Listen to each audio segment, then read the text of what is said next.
يعني شخص بصفاتك كده الانسانيه واحساسه المرهف تجاه الحاجات، وان هو دايما عامل حساب الاخرين ان شاء الله حتى يجي على نفسه، لما دخل مجتمع زي الجامعه اكيد قابل حساسيات مختلفه بقى، وانطباعات مختلفه. قابلت حساسيات مختلفة، بس إلى حد ما كان اللي بيتعامل معايا بيحب الموضوع، أو اللي كان بيتعامل معايا كان بيفهم إن لا، أنت أحسن، أنت شخص كويس، أنت بس باين إن أنت ما بتتكلمش وباين إن أنت غامض، بس لا، أنت من جواك كويس.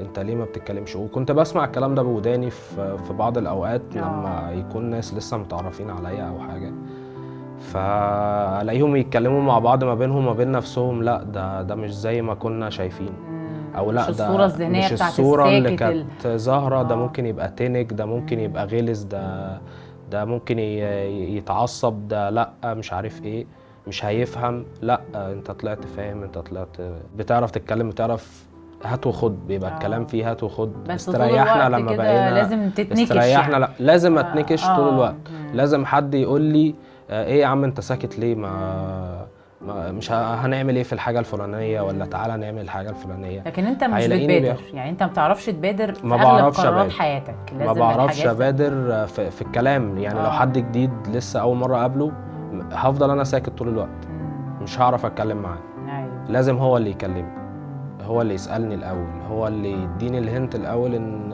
تعالى نتكلم.